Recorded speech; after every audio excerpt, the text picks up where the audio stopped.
How's it going, everyone? It's your man Lost Disciple, the voice box of the underground of YouTube.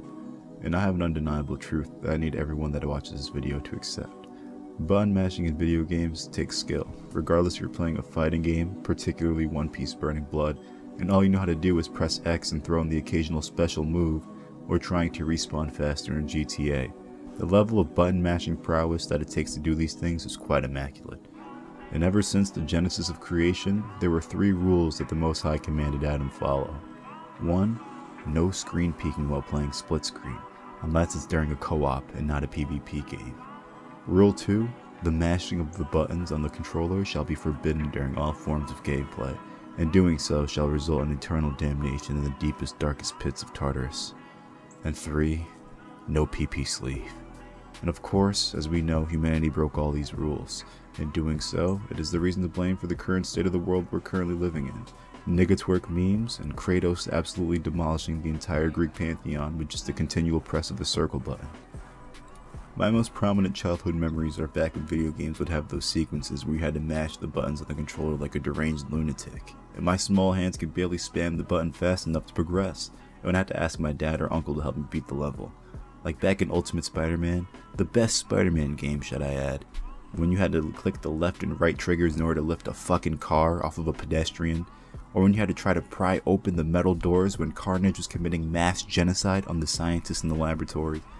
At the time, those were some pretty daunting tasks, and the amount of dedication it took to mash those buttons at lightning speed and pushing yourself beyond your capabilities to take yourself to button mashing levels you never thought capable before, I just couldn't fucking do it, man. My fingers just couldn't do it. And way back in my childhood, when I lived in my cool neighborhood, because you know how every neighborhood, or when you live in, there's that cool neighborhood where everyone's playing kickball and manhunt and shit every weekend, and every kid knows each other pretty well, like, you know, it's one of those cool neighborhoods, and then you move out of it and you move into a shitty neighborhood.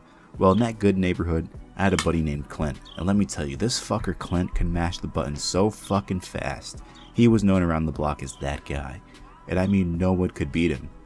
I don't know if you guys remember the old Dragon Ball Z Budokai 3 on the PS2, but there were these button mashing phases where, for example, right, you would both Kamehameha each other, and then you would have to face off in the most intense button mash battle of your life. And me and my friends would add specific rules to how the match will go, and we still kind of do this in all fighting games to this day. Like in Mortal Kombat, we'll all agree to not use characters that got fatality'd on because, well, I mean, they're dead, so you can't pick that character. But when we go back to the game during our next session, we could pick them again. So in this game, like any other Dragon Ball Z fighting game that allowed it, we'd all agree to make sure the game ends with the button mash contest from the key collision to determine the real winner. And when you're a kid, this shit isn't just intense, it's fucking serious. I've witnessed people breaking controllers in rage due to losing matches over this all the time. And to who, you may ask? Well, the Clint, of course. But with all things, as time passes, Clint's skill began to deteriorate, and his button mashing skills just weren't up to par with that of his child self. Eventually, Clint lost a Dragon Ball Z Ultimate Tenkaichi match against me years later in the future. And to both our surprises, Clint just laughed and shrugged it off, saying that he's just not as good as he used to be. And to that, I also laughed. And it was at that moment that I took on the philosophy I now have when it comes to video games. No matter how good we were as kids, as we get older, eventually we'll lose our skill we've sharpened over the years and hopefully replace them with more favorable ones in order to acquire a successful life.